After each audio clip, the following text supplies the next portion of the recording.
Screen ఇంకా పెట్టలేదు ఉండండి.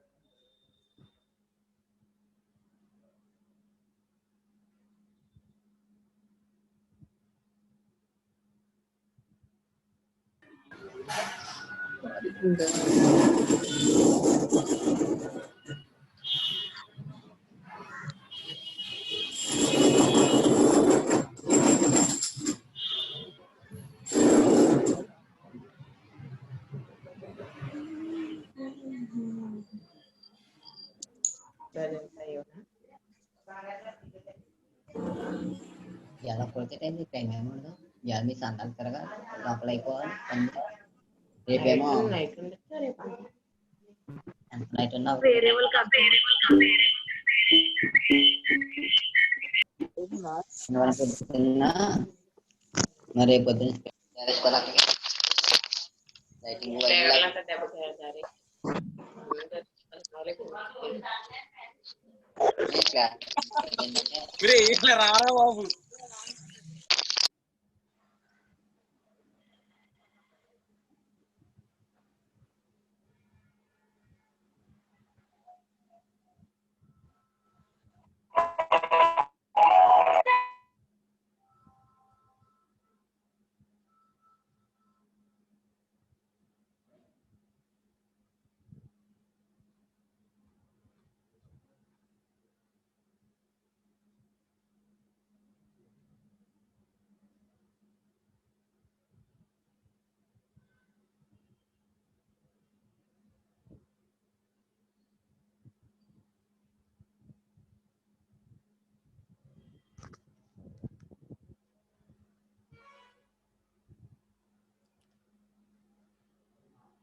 Good morning.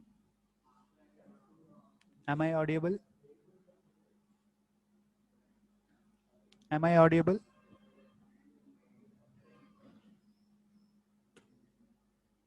Well, last class I've taught about what economics is and what is managerial economics. A simple difference between economics and managerial economics was discussed in our last class. And now I'll start my session with the different characteristics of managerial economics. ఇంతకు ముందు క్లాస్లో మీకు economics అలాగే managerial economics ఆ రెండింటికి మధ్య difference చెప్పాము, అలాగే రెండింటి గురించి చెప్పామండి. And now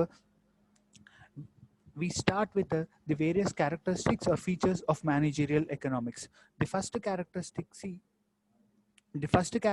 of managerial economics is the concept of managerial economics is close to microeconomics. You can see the presentation here.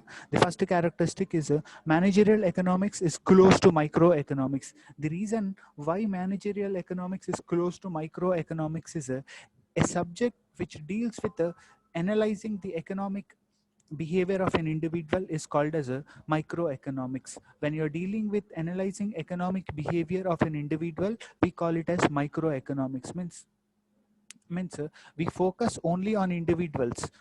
If you study the economic behavior of an individual, that might be an industry, that might be a company, or that might be a house, everything comes under microeconomics. And this managerial economics is a subject which focuses mainly on operating the business enterprise effectively. So it is close to microeconomics. ఇది managerial economics అనేది micro ఎకనామిక్స్కి క్లోజ్గా ఉండడానికి reason ఏంటంటే micro economics అనేది ఒక individual గురించి మాత్రమే study చేస్తుందండి. అలాగే మేనేజరియల్ ఎకనామిక్స్లో మనం ఒక ఇండివిజువల్ ఆర్గనైజేషన్ పాయింట్ ఆఫ్ వ్యూలో మాత్రమే స్టడీ చేస్తాం. Our concentration will be only on focusing on an individual organization and earning profit. That is the reason it has a single agenda, or it has a single entity. That is the reason managerial economics is close to microeconomics. And the second characteristic, the concept of managerial economics is operated under the backdrop of macroeconomics.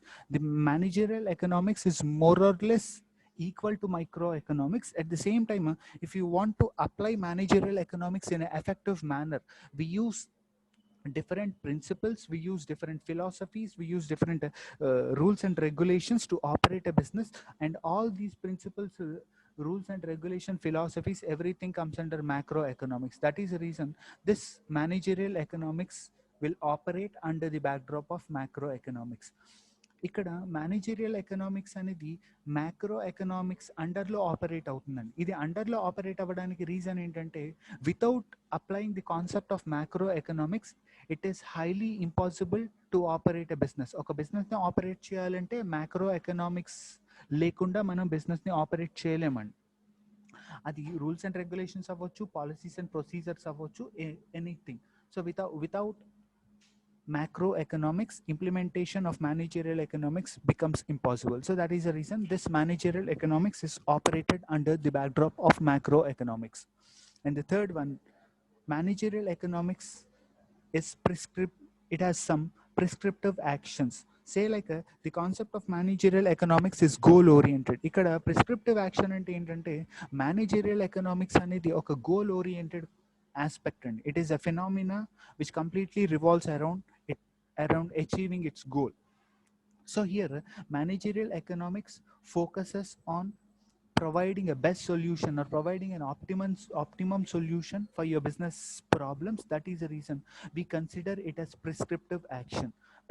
Prescriptive action ante managerial economics అనేది మీకు business ని operate చేస్తున్నప్పుడు when you are operating a business we encounter n number of problems, and for every problem we come up with a multiple number of solutions. Out of that multiple number of solution, only one solution best fits your business organization, and that best solution is identified by using managerial economics, and such kind of action is called as prescriptive action. Well, the next characteristic is normative statement. See, normative statement in the sense a statement which is derived out of a ethics, out of morals, out of some set of responsibility is called as normative statement. Ikkada normative statement ante oka behavior anedi morals ni base cheskoni edaina responsibilities ni base cheskoni avatali vaadi behavior unte ala behavior unnappudu vaadu pass chese statement ni manam normative statement ani cheptamandi. Say the responsibility of government is to produce vaccine for COVID-19. ఇది మనం ఒక స్టేట్మెంట్గా చూపించాలి అంటే government should produce COVID-19 vaccine. So ఇక్కడ అలా ఒక public అనేవాళ్ళు government responsibility అనే కన్సిడరేషన్ తీసుకున్నప్పుడు ఇలాంటి స్టేట్మెంట్స్ అరైజ్ అవుతాయండి. ఆ స్టేట్మెంట్స్ అని మనం నార్మేటివ్ స్టేట్మెంట్స్ అని చెప్తున్నాం. But this normative statement is made only because of some set of assumptions. So there are some set of criticisms, but despite of these criticisms, a normative statement is more important in operating managerial economics. And the next characteristic, applied in nature. A simple difference between the basic economics and managerial economics is a basic economic deals with the theoretical aspects of business, whereas a managerial economics deals with the implementing those theoretical aspects in real-time practice. So you can apply the concepts of economics in reality and thereby achieve result. That is the reason every concept of managerial economics or every concept of economics can be practically implemented. So you cannot blindly say that it is a theoretical subject and all the concepts are theoretically applied. No, every concept in economics or every concept in managerial economics is it can be practically implemented. That is why we call it as a applied in nature. Means the concepts of managerial economics can be practically implemented and you can get the result. Well, next, another characteristic is it offers scope to evaluate each alternative. Imagine if you come across some set of solutions. There is a problem encountered while operating a business. We face n number of problems while operating a business, and when you are operating a business, say I came up with a problem of behavior of an employee. Means my employee is not willing to work effectively, or he's not interested to work, but he's very much interested to earn money. So what should we do with respect to that? There are n number of solutions for that. You can scream on the employee and get his work done, or you can appreciate the employee and get the work done. You can counsel the employee and get the work done. Likewise, there are n number of ways to get the work done from that employee. Out of this n number of ways, which way is more comfortable or which way is more effective. Managerial economics gives you such result. Means this managerial economic focuses on the aspects related to every solution. It is going to evaluate each and every solution on the basis of its revenue and cost, and whichever solution sounds more positive or whichever solution sounds more effective, that solution is considered here. So it gives you a possibility to evaluate each and every alternative, and after evaluating each and every alternative, you can easily pick up the best alternative. Next, interdisciplinary. It is interdisciplinary. It is also called as multidisciplinary. Here, managerial economics is not a pure subject. Managerial economics is not a pure subject. Rather, it is a subject which includes many other subjects within it. ఇక్కడ interdisciplinary or multidisciplinary అంటే managerial economics అనేది ఒక pure subject కాదండి. We use various concepts of managerial economics. We use various concepts of managerial economics to solve the problems in an organization, and the various concepts are derived from different other subjects. అంటే managerial economics అనేది ఒక pure subject కాదండి. It is not a pure subject. Rather, it is a subject which includes many other subjects within it. For example, I use mathematics in managerial economics, I use accounting in managerial economics, I use statistics in managerial economics, I use psychology, I use organization behavior. Likewise, there are different subjects which are used in managerial economics, and we are not going to use those subjects directly. Rather, we select certain concepts from those subjects and apply that concepts in our business practice. That is the reason managerial economics has its linkages with many other subjects. And so we call the concept of managerial economic as a multidisciplinary one or an interdisciplinary one. Well, the next characteristic, assumptions and limitations. Assumption in the sense you have to assume something while implementing managerial economics. Until and unless if you are not in a position to assume something, the result of managerial economics will not hold good. అంటే మీరు ఏదైనా ఒకటి assume చేసుకోకుండా మనకి managerial economics అనేది మీరు expect చేసే result ఇవ్వదండి. If you are assuming something, based on that assumption you can further proceed accordingly. If you are not able to assume, you cannot proceed further. So assumption also plays a vital role. And coming to limitation, there are some set of boundaries for managerial economics. That boundaries depends upon your business conditions. So these are some characteristics of managerial economics. చూడండి ఒకసారి, you can see the slide here. ఇందులో మీకు అర్థం కాని characteristic ఏదైనా ఉంటే please post in the chat box so that I can explain that again. So I'll be waiting for your doubts. మీకు doubts ఏమైనా ఉంటే చాట్ బాక్స్లో పోస్ట్ చేయండి, నేను సాల్వ్ చేస్తాను.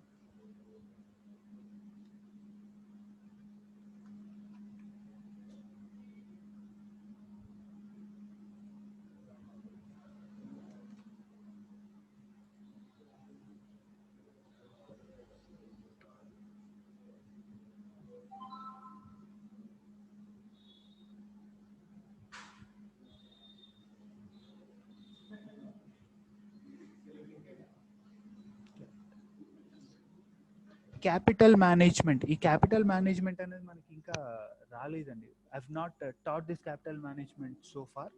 దిస్ క్యాపిటల్ మేనేజ్మెంట్ ఇస్, మీకు ఇక్కడ లిమిటేషన్స్ అని చెప్పాను చూసారా, ఆ లిమిటేషన్స్ అని చెప్పినప్పుడు ఇందులో అంటే బౌండరీస్, మన మేనేజరియల్ ఎకనామిక్స్ యొక్క స్కోప్ని డిస్కస్ చేసినప్పుడు అందులో క్యాపిటల్ మేనేజ్మెంట్ అనేది ఒక పర్టికులర్ బౌండరీ అండి. That I discuss in the next presentation. So ఈ క్యాపిటల్ మేనేజ్మెంట్ అనేది నేను ఇంకా స్టార్ట్ చేయలేదండి. ఇక్కడ క్యారెక్టరిస్టిక్స్ ఆఫ్ మేనేజరియల్ ఎకనామిక్స్ అని చెప్పాను చూడండి. ఇందులో మీకు డౌట్స్ ఏమైనా ఉంటే you can rise.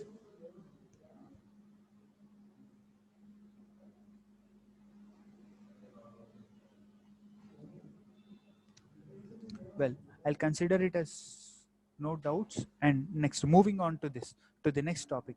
So ikkada ee last characteristics chudandi, assumption. A student or a person who is implementing the concept of managerial economics,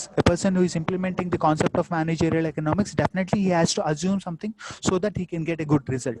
At the same time, I have another aspect here called as limitation. Means what are all the boundaries that managerial economics has. and those boundaries I call it as a scope of managerial economics.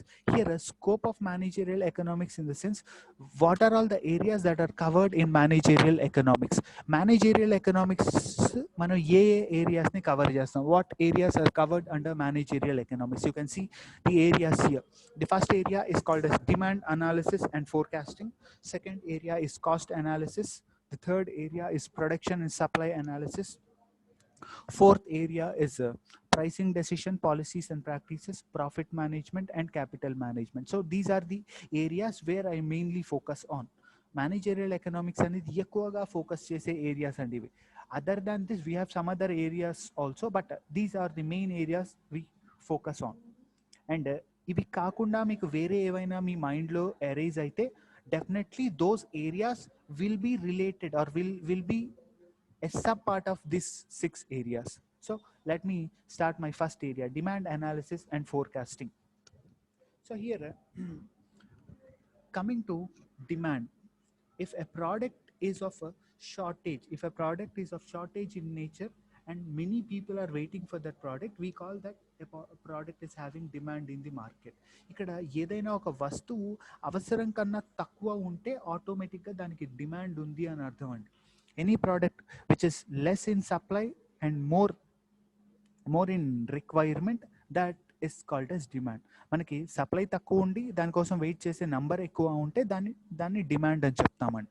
So ఇది మీకు అర్థమయ్యే భాషలో చెప్పాలంటే, so ఇక్కడ demand గురించి మాట్లాడటానికి reason demand ఇదండి. అలాగే ఇక్కడ ఫోర్కాస్టింగ్ అని చెప్పారండి. Forecasting is nothing but estimating the future demand for a product. ఒక ప్రోడక్ట్ యొక్క ఫ్యూచర్ డిమాండ్ని ఎస్టిమేట్ చేయడానికి మనం యూజ్ చేసేదాన్ని డిమాండ్ ఫోర్కాస్టింగ్ అని చెప్తామండి. Demand forecasting is nothing but estimating or predicting the future demand of a product. ఒక product యొక్క ఫ్యూచర్ డిమాండ్ని ఎస్టిమేట్ చేయడానికి మనం యూజ్ చేసే కాన్సెప్ట్ని డిమాండ్ ఫోర్కాస్టింగ్ అని చెప్తాం. సో ఇక్కడ ఇవి రెండు మనకి ఎందుకు అవసరం? Why do we need these two?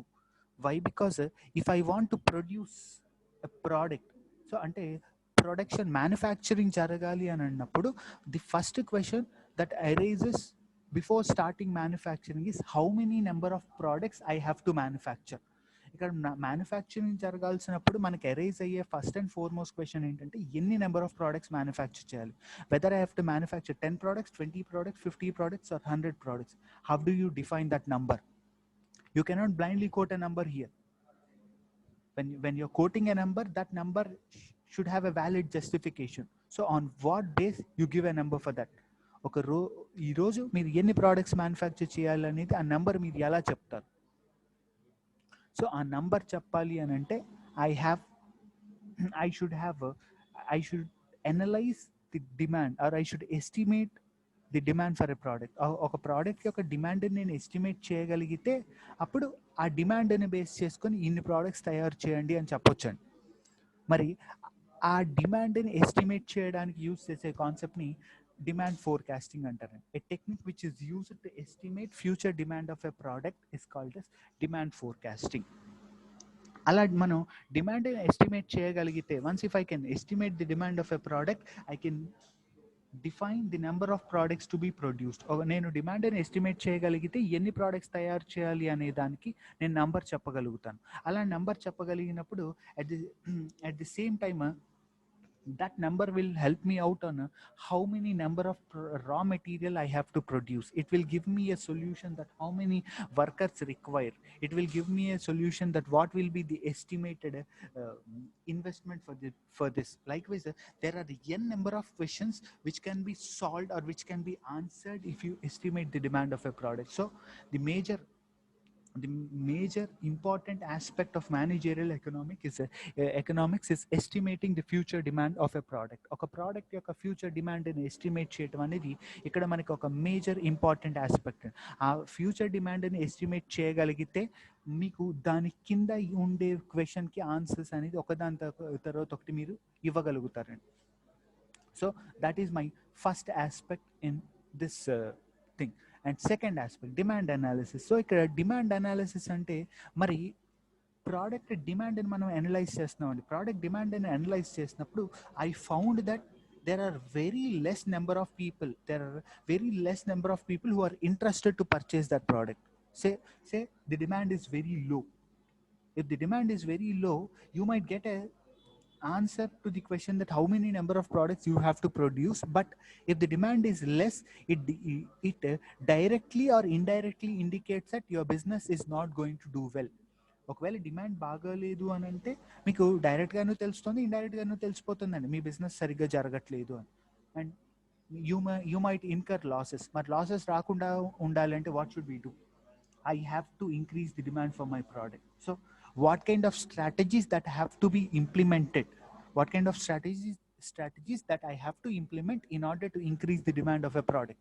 ఒక ప్రోడక్ట్ యొక్క డిమాండ్ని పెంచడానికి ఎలాంటి స్ట్రాటజీస్ ఇంప్లిమెంట్ చేస్తే డిమాండ్ని పెరగొచ్చు? You cannot blindly consider the price theory. Sir price తగ్గించండి డిమాండ్ పెరిగిపోతుందండి. You cannot blindly depend on that. Why? Because there are n number of parameters other than price. There are people focus on quality, people focus on price, people focus on the design of a product. So n number of aspects are discussed here. So in this demand analysis, we are going to check what adds more value to increase the demand of a product. ఇక్కడ demand analysis లో మనం చేసేది అదేనండి.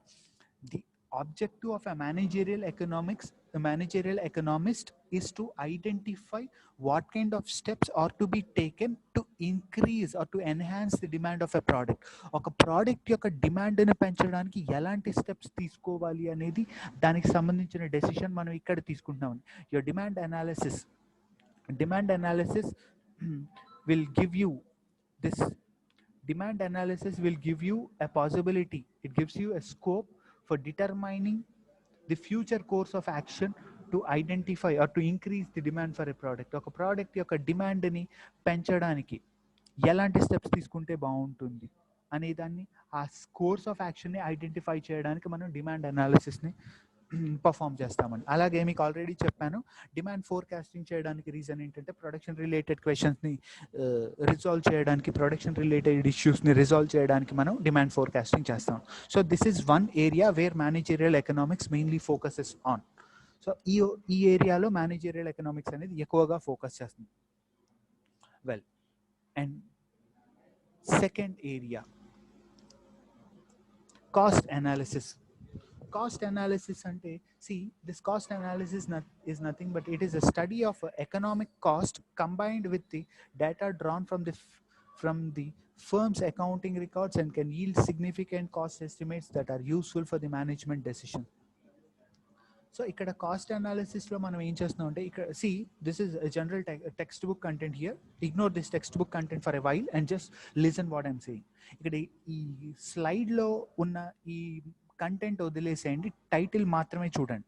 Cost analysis. ఇక్కడ cost analysis అంటే ఇందులో మనం 2 పారామీటర్స్ని కన్సిడర్ చేస్తామండి. First parameter what is the expenditure that is incurred to produce a product. అంటే ఒక ప్రోడక్ట్ని తయారు చేయడానికి మనకు అయ్యే కాస్ట్ ఎంత. So what is the cost of a product? మీ కాస్ట్కి ఫార్ములా తెలుసో లేదో, manufacturing cost plus other expenses, ఇవి రెండు కలిపితే ఒక ప్రోడక్ట్ కాస్ట్ని మనం ఫైండ్ అవుట్ చేయొచ్చండి. అంటే ప్రతిసారి కాస్ట్ అని అంటే you cannot blindly say that దానికి అయ్యే రా మెటీరియల్ కాస్ట్ ఒక్కటే అయితే కాస్ట్ అవుతుంది అని, ఒక ప్రోడక్ట్కి తయారు చేసే కాస్ట్ అవుతుంది అనుకోకూడదండి. ఆ ప్రోడక్ట్కి అవసరమైన రా మెటీరియల్ అందులో ఉంటుంది, అలాగే nominal amount of charge that is paid to the worker, depreciation of the machinery use. Depreciation అంటే ఏదైనా ఒక మెషినరీ యూస్ చేస్తారు కదా, దాని తరుగుదల కూడా ఇందులో ఉంటుంది. ఇవన్నీ కలిపితే అప్పుడు కాస్ట్. అంటే ఒక వస్తువు తయారు చేయడానికి మీరు బ్లైండ్గా రా మెటీరియల్ని మాత్రమే కన్సిడర్ చేయకూడదు. There are an number of things that are to be considered here. So ఈ కాస్ట్ అనాలిసిస్లో మనం కన్సిడర్ చేసే ఫస్ట్ పారామీటర్ ఒక ప్రోడక్ట్ని తయారు చేయడానికి మనకు అయ్యే కాస్ట్ ఎంత. ఫైన్. సో ఆ ప్రోడక్ట్ తయారు చేయడానికి అయ్యే కాస్ట్ని మీరు ఐడెంటిఫై చేస్తున్నారండి. ఐడెంటిఫై చేసిన తర్వాత whether the selling price that you are fixing is more than the cost that you have found or not. మీరు ఫైండ్ అవుట్ చేసిన కాస్ట్కి మీరు పెట్టిన సెల్లింగ్ ప్రైస్కి ఎక్కువ ఉందా లేదా అని చెక్ చేయాలండి. అలా ఎక్కువ ఉంటే whether is it a burden to the customer or is it comfortable to a customer or not, you have to go on in that manner. అందుకనే ఇక్కడ రాసాను చూడండి. The factors causing variation in the cost might be recognised and allowed for if management is to arrive at a cost estimate which are significant for planning purpose. అంటే మీకు ఒక product యొక్క కాస్ట్ని calculate చేయడం ఎంత ఇంపార్టెంటో, దాని సెల్లింగ్ ప్రైస్ కాస్ట్ని కూడా balance చేయడం కూడా అంతే ఇంపార్టెంట్ అండి. ఎందుకంటే నేను సార్ మరి కాస్ట్ ఎక్కువ అయినప్పుడు ఇవన్నీ యాడ్ చేసినప్పుడు కాస్ట్ ఖచ్చితంగా ఎక్కువే వస్తుందండి. మరి కాస్ట్ ఎక్కువ అయినప్పుడు ప్రైస్ కూడా పెరగాలి కదా సార్. ప్రైస్ పెరిగితే కస్టమర్ కొనడు. What should we do that? So in that case if you start increasing more number of products, if you increase manufacturing more number of products, ఎక్కువ products ని manufacture చేసినప్పుడు cost per unit అనేది గ్రాడ్యువల్గా తగ్గుతుంది. If you producing more number of products, ఎక్కువ ప్రోడక్ట్స్ని తయారు చేసినప్పుడు మీకు కాస్ట్ పర్ యూనిట్ తగ్గుతుంది. అలా కాస్ట్ పర్ యూనిట్ తగ్గినప్పుడు you can earn money, you can make money. So cost analysis అనేది cost analysis gives you a relationship between input and output. ఇన్పుట్కి అవుట్పుట్కి మధ్య ఒక ప్రాపర్ రిలేషన్షిప్ని ప్రొవైడ్ చేసేదాన్ని మనం కాస్ట్ అనాలిసిస్ అని చెప్తాం. అంటే ఆ రిలేషన్షిప్ అనేది ఎలా ఉండాలంటే, నేను తయారు చేసే అవుట్పుట్ అంటే నా మ్యానుఫ్యాక్చరింగ్ ప్రొడక్షన్ అనేది ఎక్కువ ఉంటే పర్ యూనిట్ కాస్ట్ తగ్గుతుంది. పర్ యూనిట్ కాస్ట్ తగ్గినప్పుడు సెల్లింగ్ ప్రైస్ తగ్గుతుంది. So that a customer will be more comfortable to purchase a product and automatically demand will increase. దీన్ని కాస్ట్ అనాలిసిస్ అని చెప్తాను. This is another aspect where managerial economic focuses on. So managerial economics focus చేసే ఇంకొక aspect అండి, దాన్ని cost analysis అని చెప్తాము. And the third, production and supply analysis. So ఇక్కడ ప్రొడక్షన్ అనాలిసిస్ దగ్గరికి వచ్చేసరికి we are going to study about cost factor again. We are going to study about the cost factors. ఇంతకు ముందు చెప్పాను చూసారా కాస్ట్ అనాలిసిస్ అని, అదే కాస్ట్ అనాలిసిస్ ఇక్కడ కూడా స్టడీ చేస్తున్నామండి. ఇక్కడ కాస్ట్ అనాలిసిస్ స్టడీ చేయడానికి రీజన్ ఏంటంటే, మనకి ఎన్ని ప్రోడక్ట్స్ మ్యానుఫ్యాక్చర్ చేస్తే మనకి పర్ యూనిట్ కాస్ట్ తగ్గుతుంది అనేది ఫైండ్ అవుట్ చేయాలి. మనకి ఒక 10 ప్రోడక్ట్స్ తయారు చేస్తామండి. 10 ప్రోడక్ట్స్ తయారు చేసినప్పుడు నాకు కాస్ట్ ఒక రకంగా ఉంటుంది. అదే 40 ప్రోడక్ట్స్ తయారు చేసినప్పుడు కాస్ట్ ఇంకొక రకంగా ఉంటుంది. సో ప్రొడక్షన్, మనకి ఎన్ని నెంబర్ ఆఫ్ ప్రోడక్ట్స్ తయారు చేస్తే మనకి ఎక్కువ బెనిఫిట్ వస్తుందో ఆ అమౌంట్ ఆఫ్ ప్రొడక్షన్ని మనం రీచ్ అయ్యే విధంగా చూసుకోవాలండి. At the same time supply analysis అంటే మనకి ప్రోడక్ట్ తయారు చేయటం అనేది ఎంత ఇంపార్టెంటో, ఆ ప్రోడక్ట్ని కస్టమర్కి రీచ్ అయ్యే విధంగా చూడటం కూడా అంతే important. Means timely delivery of a product to a customer, timely delivery of a product to a customer plays a major role here. So ఇక్కడ సప్లై అనాలిసిస్ అంటే తయారు చేసిన ప్రోడక్ట్ని కస్టమర్కి రీచ్ అవ్వడానికి మీరు తీసుకునే స్టెప్స్ని సప్లై అనాలిసిస్ అని చెప్తామండి. సో అంటే మనం మీకు ఇక్కడ ప్రొడక్షన్ అండ్ సప్లై అనాలిసిస్ చెప్పడానికి ఇంకొక రీజన్ ఉందండి. If my production is equal to supply, that is a very good sign.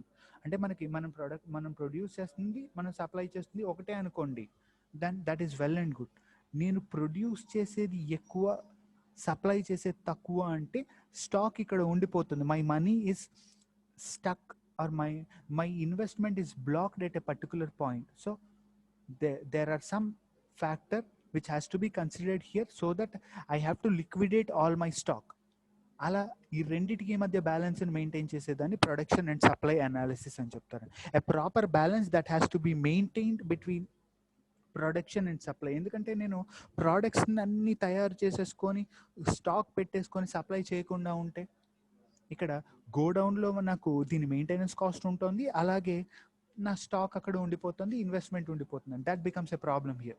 మనం you have to check whether the products are reaching to the customer on a proper time or not. కస్టమర్కి on టైంలో product అనేది reach అవుతుందా లేదా అని check చేసుకోవాలండి.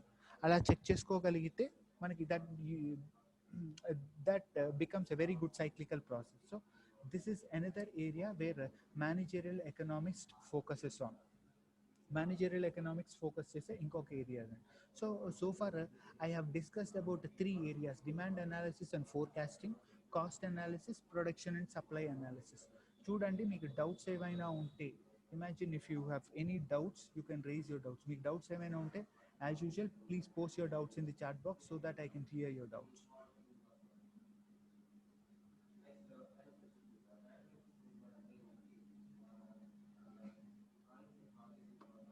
Yeah, I'll be waiting.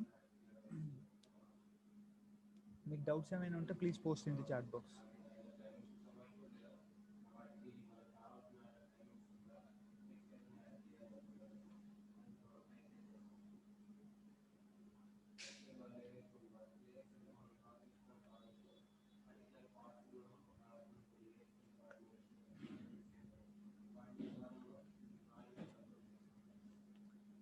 So far I've taught about demand analysis and forecasting, cost analysis, production and supply analysis were dealt. So meanwhile, if you have any doubts, please raise your doubts. So doubts ఏమైనా ఉంటే you can share your doubts in the chat box. I can help you out.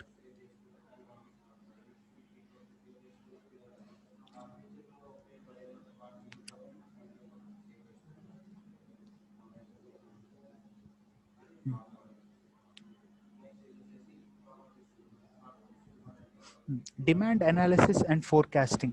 So ఇక్కడ demand analysis and ఫోర్కాస్టింగ్లో రెండు aspects ఉన్నాయండి. First aspect నేను forecasting చెప్తున్నాను. Forecasting అంటే ఒక ప్రోడక్ట్ యొక్క ఫ్యూచర్ డిమాండ్ని ఎస్టిమేట్ చేసేదాన్ని ఫోర్కాస్టింగ్ అని చెప్తారండి. A process of estimating the future demand of a product is called as forecasting. So ఇక్కడ ఫోర్కాస్టింగ్ చేయడానికి రీజన్ ఏంటంటే, మనకి ప్రొడక్షన్ స్టార్ట్ చేస్తున్నప్పుడు మనకి ఎరైజ్ అయ్యే ఫస్ట్ అండ్ ఫార్మోస్ట్ క్వశ్చన్ ఏంటంటే, ఎన్ని ప్రోడక్ట్స్ తయారు చేయాలి. మనకున్న డిమాండ్ని బేస్ చేసుకుని మనం ప్రోడక్ట్స్ తయారు చేస్తాం, కానీ డిమాండ్తో సంబంధం లేకుండా మనం ప్రోడక్ట్స్ తయారు చేయమండి. అర్థమవుతుందా? మనకి ఎన్ని ప్రోడక్ట్స్ అయితే అవసరం ఉంటుందో అన్నీ తయారు చేస్తాం. మరి అవసరం ఎన్ని ఉంది అనేది తెలుసుకోవాలంటే డిమాండ్ని ఎస్టిమేట్ చేయాలండి. So once if I can estimate the demand of a product, then I can give a solution to the manufacturing team that so and so number of products are to be manufactured for today. Appudu manufacture team ane vallu, they will place an order for the raw materials, or they will get the required raw material and they will get the required number of workers, so on. They will perform those activities. So that becomes forecasting. And coming to demand analysis ante మనకి ఒక product యొక్క డిమాండ్ని పెంచడానికి ఎలాంటి steps తీసుకోవాలి, what kind of steps are to be taken to increase the demand for a product. ఒక product డిమాండ్ని పెంచడానికి మనం ఎలాంటి స్టెప్స్ తీసుకోవాలి అనే దాన్ని మనం ఫైండ్ అవుట్ చేయడానికి డిమాండ్ అనాలిసిస్ యూజ్ చేస్తామండి. నాకు ప్రోడక్ట్ నేను ఫోర్కాస్టింగ్ చేసినప్పుడు ప్రోడక్ట్ యొక్క డిమాండ్ అనేది తక్కువగా ఉంది అని తెలిసింది. మరి అది పెంచడానికి మీరు ఏ స్టెప్స్ తీసుకుంటారు, what kind of steps you take to increase the demand for that product, and the solution for that is given here. ఈ డిమాండ్ అనాలిసిస్ స్టడీ చేయడానికి రీజన్ ఏంటంటే, డిమాండ్ ఎలా పెంచుతారు, అప్పుడు ఈ డిమాండ్ అనాలిసిస్ అనేది మనకి హెల్ప్ అవుతుందండి. సార్ మరి ఒకవేళ డిమాండ్ తక్కువ ఉంటే ఇలా చేస్తామండి, మరి డిమాండ్ సరిపడా ఉన్నప్పుడు you don't undergo demand analysis. Demand సరిపడా ఉన్నప్పుడు you focus on increasing your business. మీ బిజినెస్ని పెంచడానికి ఫర్దర్ నెక్స్ట్ స్టెప్ తీసుకుంటారండి. Again you focus here. So demand analysis is a continuous process. Demand సరిపడా ఉన్నప్పుడు దాన్ని యాక్సెలరేట్ చేయడానికి, లేకపోతే దాన్ని ఇంకా ఎన్హాన్స్ చేయడానికి ఎలాంటి స్టెప్స్ తీసుకుంటారు అనేది ఇక్కడ డిమాండ్ అనాలిసిస్లో చెప్తామండి. అది ఫోర్కాస్టింగ్లోనేమో మీరు ఫ్యూచర్ డిమాండ్ ఎలా ఉండబోతుందని ఎస్టిమేట్ చేయడానికి ఫోర్కాస్టింగ్ యూజ్ చేస్తామండి. సో మీకు ఇంకా డౌట్స్ ఏమైనా ఉంటే అడగొచ్చు, చెప్తాను.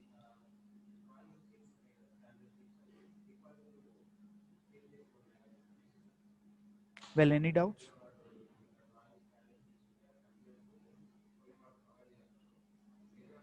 Okay. Moving on to the next thing. Pricing decisions, policies, and I have another doubt, cost analysis.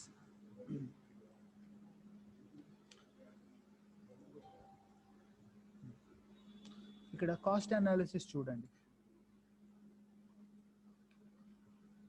Cost analysis అంటే మనకి it is an aspect which gives you a balance between input and output. మనకి ఇన్పుట్కి అవుట్పుట్కి మధ్య బ్యాలెన్స్ని maintain చేసేదాన్ని cost analysis అని చెప్తామండి. అంటే మీకు ఒక ప్రోడక్ట్ని తయారు చేయడానికి ఎంత కాస్ట్ అవుతుంది, ఆ కాస్ట్ని ఐడెంటిఫై చేసేదాన్ని కాస్ట్ అనాలిసిస్ అని చెప్తాం. మరి కాస్ట్ని ఎలా ఫైండ్ అవుట్ చేస్తారు, ఆ ప్రోడక్ట్ని తయారు చేయడానికి అవసరమయ్యే రా మెటీరియల్ మీద మీరు పెట్టే ఎక్స్పెండిచర్, దాంతోపాటు వర్కర్స్కి మీరు పే చేసే వేజ్, దాంతోపాటు మీరు ఏదైనా మెషినరీ సంథింగ్ ఏదో వాడతారు కదా, ఆ మెషినరీకి ఉండే డిప్రిసియేషన్, ఈ మూడింటిని కలిపితే అప్పుడు కాస్ట్ వస్తుందండి. కాస్ట్ అంటే బ్లైండ్గా మనకి రా మెటీరియల్ వాల్యూ మాత్రమే కాస్ట్ కాదండి. మనకి ఆ రా మెటీరియల్తో పాటు దాని మీద వర్క్ చేసిన వాడు, అలాగే మీరు వాడిన మెషినరీకి ఉండే తరుగుదల ఇవన్నీ కలుపుకుంటే కాస్ట్ డిఫైన్ అవుతుందండి. సో ఒకసారి మీరు కాస్ట్ డిఫైన్ చేసిన తర్వాత ఇంత ప్రోడక్ట్కి ఇంత కాస్ట్ అవుతుంది. సో కస్టమర్ అనేవాడికి ఇది బర్డెన్ అవుతుందా, లేకపోతే కస్టమర్ అనేవాడికి ఇది కంఫర్టబుల్గా ఉందా అని చెక్ చేస్తారు. లేదు సార్ బర్డెన్ అవుతుంది సార్, మరి ఈ కాస్ట్ తగ్గించాలి అని అంటే, in that case if you increase the మీరు ప్రొడక్షన్ అనేది పెంచుకుంటూ వెళ్ళినప్పుడు కాస్ట్ పర్ యూనిట్ తగ్గుతుంది. ఆ కాస్ట్ పర్ యూనిట్ తగ్గినప్పుడు so that a customer will be more benefited. So దీన్ని కాస్ట్ అనాలిసిస్ అంటారండి. A relationship between your input and output decision is called as cost analysis. Okay, చూడండి ఇంకా ఏమైనా doubts?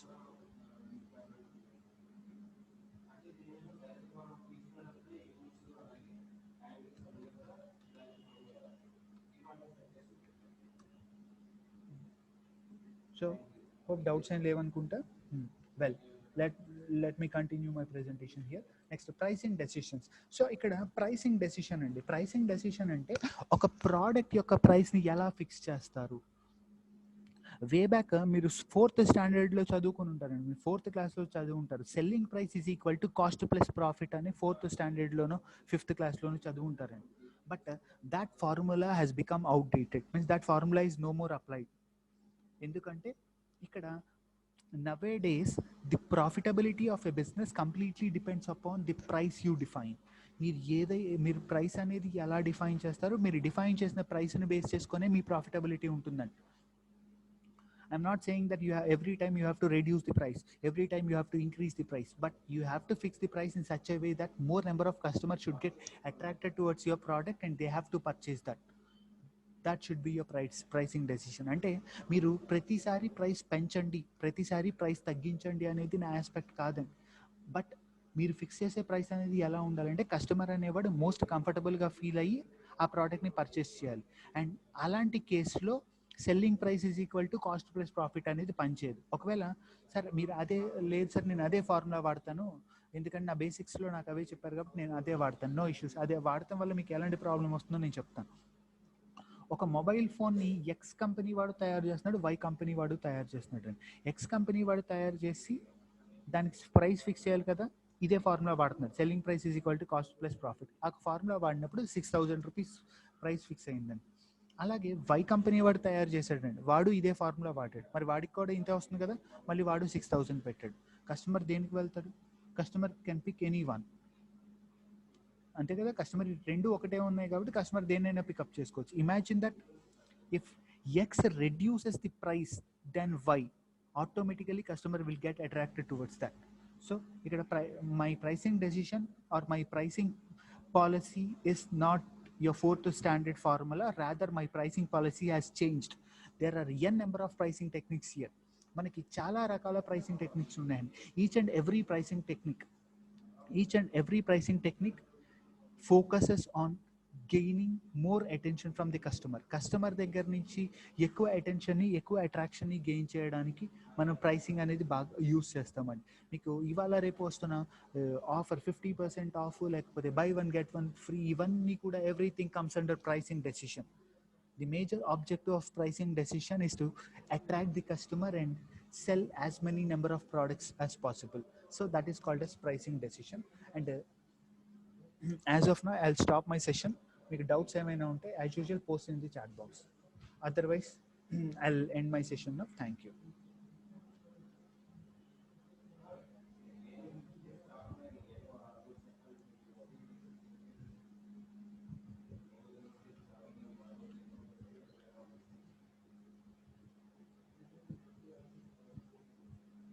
So I hope మీకు doubts ఏమి లేవనుకుంటున్నాను. ఒకవేళ డౌట్స్ ఏమైనా ఉంటే let me know in the chat box.